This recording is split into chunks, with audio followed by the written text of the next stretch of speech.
So while Peter is getting mic'd up, I want to tell also a small personal story, how one of the presentations he gave 10 years ago in Barcelona impacted me. So Peter hasn't heard that story yet, but I've heard him like 10 years ago approximately in Barcelona talk about the future of gaming and how the entertainment industry with everybody getting more time is going to impact everybody.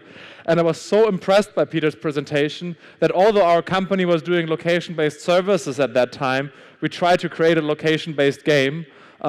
This was an awful failure, so we stopped doing the game. The location-based business worked really well, but that's like how powerful his speeches are. So I'm looking very much forward to have him on stage again, and after this panel to give his own presentation. So I'm sure it's going to impact you as well. I hope you get a success out of it, and not as in my case a failure. But the talk was awesome back then, and I was highly impressed. Yeah, I'm sure I'll be here again. Thank you very much for coming to Cluj. Hey, Big thanks. applause Great for to Peter. be here. Great to be here. Thanks, Peter. Thank you. Yeah, so it's my first time in Cluj, and yeah, definitely not the last time. So it's been fantastic and great event here, and we already have like lots of plans for what we'll do together in the future. So, and yeah, quite enjoyed the panel as well. So I think gonna continue a little bit about like building some things, and what I'm currently working on is actually building this FinEst Bay Area. So apparently there's a Bay Area in the US as well, but obviously it's not the finest. So it's what we're doing is the FinEst Bay Area, and it's actually connecting Helsinki and Tallinn, so two fantastic cities right there in the middle, with a tunnel. So basically making it two capital cities, one metropolitan area. And that's something that I've been working on now for like the last 3 years. And you might ask like why? So maybe a bit of background. So I've already heard that I've been involved with a few projects. I always like to start with the fact that I started my career at the original startup, if you will. So the company that Bill and Dave started in their garage in 1939 in Palo Alto. And of course, that was that famous garage that is also the first historical landmark of Silicon Valley. So that's where Silicon Valley got started. And I think it's always a good reminder for all of us that Silicon Valley wasn't started by Google or Apple or Facebook or one of these like newcomers. It was actually started by Bill and Dave in their garage in 1939. And then I always have to say that that was before my time. But I mean, I worked for HP when Bill and Dave were still alive, and they were both fantastic entrepreneurs. And again, reminder about the fact that it's all about the people, and I would say it's all about the entrepreneurs. And for me, I mean, I've always been an entrepreneur, and for me, being an entrepreneur is it's just about getting stuff done. I mean, as simple as that. Entrepreneurs are people who do stuff, and it's not the exclusive domain of startups or anything like that. I think that we need entrepreneurs, we need entrepreneurial mindset everywhere. In government, big corporations, like everywhere, we need to be entrepreneurial. We need to have an entrepreneurial attitude. And again, to me, that means that an attitude of actually doing stuff and making things happen. That's what entrepreneurship is all about for me. And in 2008, or actually 2007, I gave a talk about entrepreneurship. Actually, this was in Helsinki. I talked to 600 students at Aalto University, so one of our best universities in Finland. And my topic was, it's okay to be an entrepreneur. And okay, translated from Finnish, it means fantastic. But if you know Finnish people, if you ask, our Formula 1 driver Kimi Räikkönen, if he finishes second, or like even if he wins and you ask him how did it go, he will say that went okay, meaning that it was fantastic. So it's that kind of like modesty. But anyway, so I was giving a talk about the fact that it's okay, meaning fantastic, to be an entrepreneur, to 600 students at Aalto University in 2007. And then during my presentation, I asked the students that how many of you have thought about, starting your own company, or, thought about joining a startup once you graduate? or even before, which is fine as well. And in 2007, out of the 600 smartest students in Finland, 3 raised their hand. Like complete disaster. Because meaning that besides those 3 students, everybody else was thinking about going to work for Nokia or Kone or one of these like super boring corporations.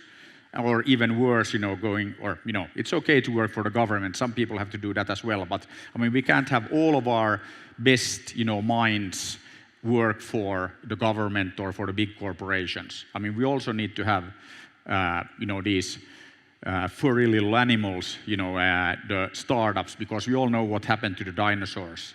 They're no longer with us. So this was really scary, having, only 3 out of 600 thinking about saving the world, and the rest, just like hanging around and, doing a 9-to-5 job.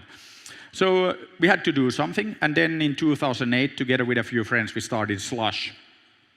And Slush is, for those who haven't been there, it's the biggest startup event on the planet, and also the best. And it takes place in Helsinki in November every year.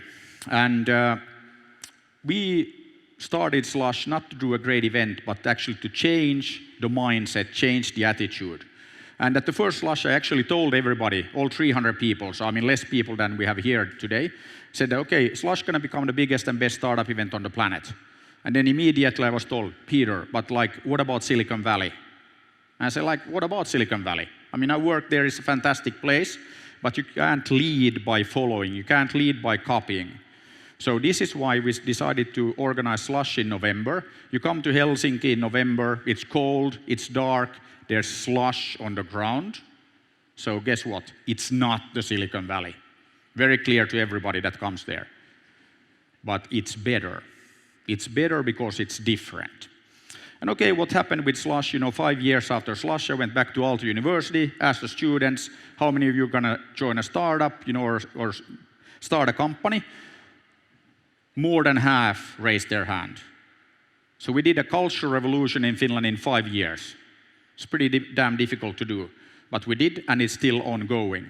So now we got like pretty good growth going. So we have, a few unicorns, our friends in Estonia, 1.3 million people, 4 unicorn companies. So if you use that metric, they're best in the world.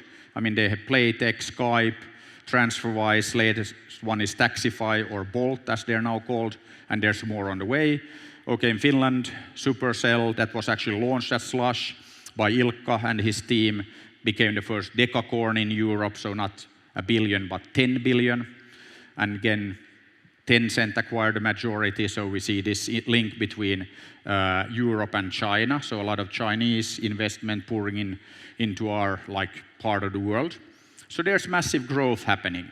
And that actually brings us back to the FinEst Bay Area and what we're building there. So we're connecting Helsinki and Tallinn with a tunnel, creating a metropolitan area of 2 million people. Next 10 years, it's going to go to 3 million people. So it's slightly bigger than London, not London, Amsterdam, slightly bigger than Stockholm. So again, creating much higher talent density. And to do this, we're investing 15 billion in a tunnel connecting the 2 cities. And actually, I think we have a video maybe that we can check, so at least asked to have that. So if somebody could find the video and roll that while I keep talking here. Okay, there it is. So superior geographic location. We happen to be at the heart of Eurasia. Asia on one side, all of Europe on the other side. I get on a plane in Helsinki at the airport that you see there. 7 hours later, I'm in Beijing. Shanghai, 8 hours, 6 hours to Delhi. Best connectivity to Asia anywhere on the planet, or let's say at least anywhere in Europe. Second station, this is this Otaniemi, Keilaniemi station. We skipped the airport station. All stations will have 50,000 new people, living and working in the station areas.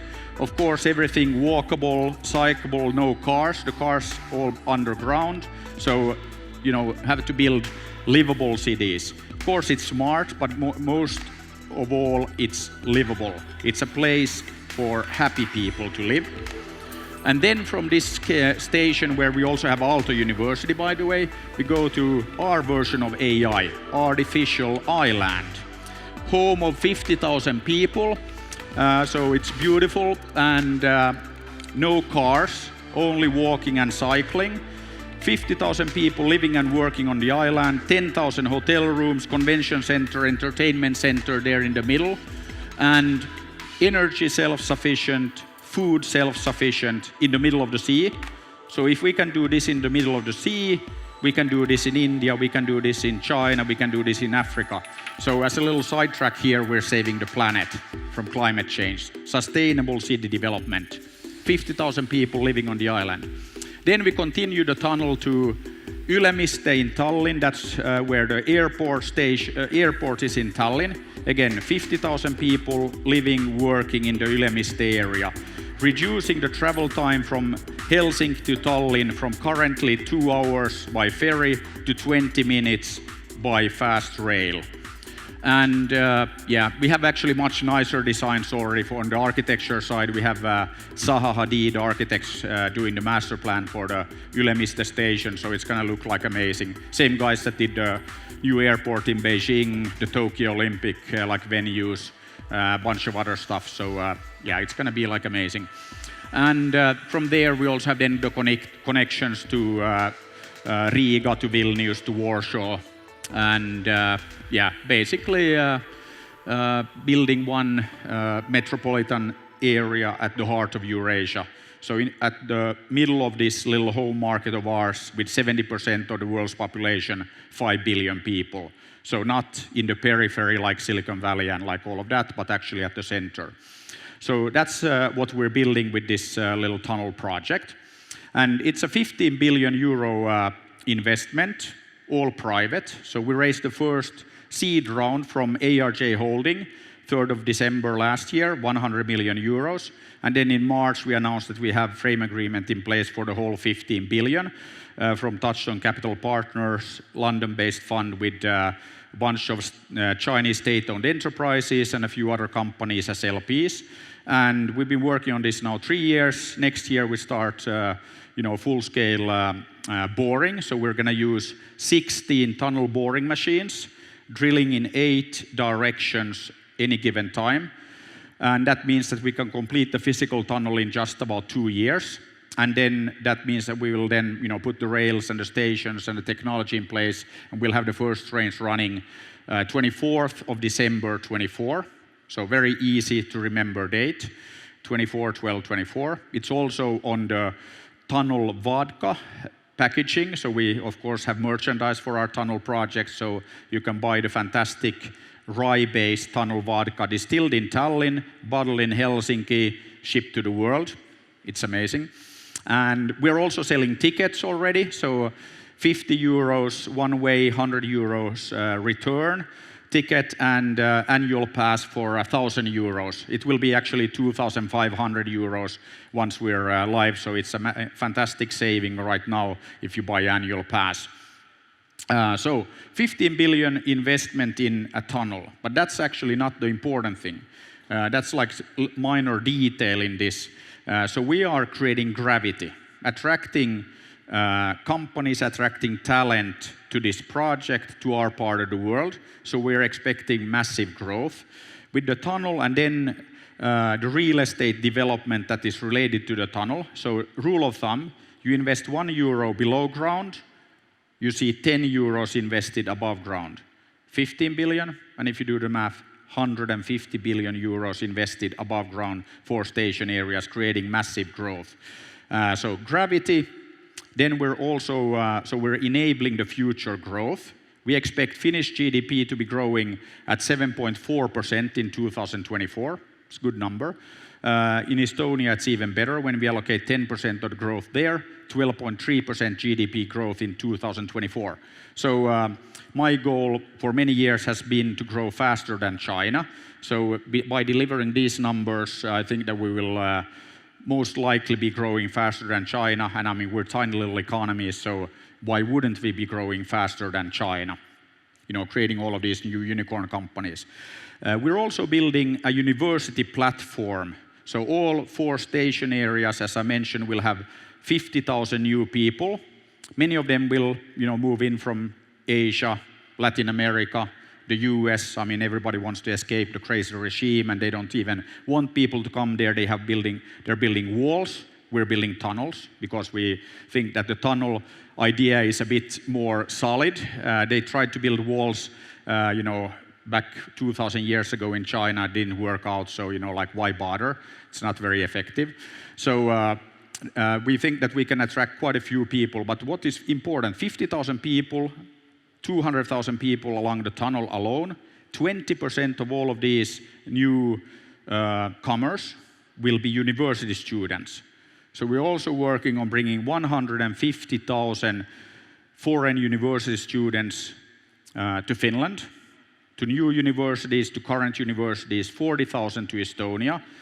So what we're doing is that we are creating massive talent density. So not billions of people like in China or India, but a lot of talent in a very small area. And if you look at Finland as an example, 6% of the global mobile games business is done in Finland. 5 million people, 6% of the global mobile games business.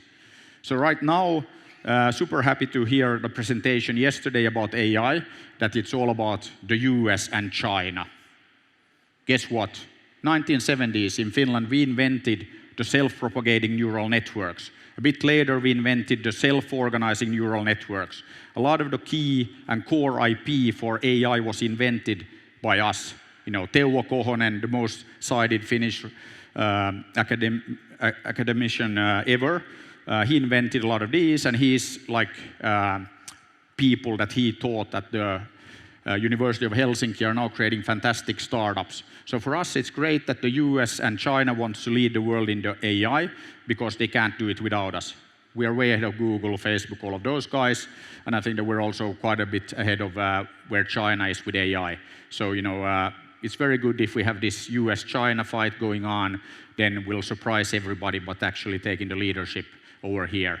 So that's also one reason I'm here, because we need a lot of talent. So I think that it's up to us here in Europe to kind of like up our game and do something. So that's part of what we are doing here. We're creating massive concentration of talent. And I wanted to share the Slush story.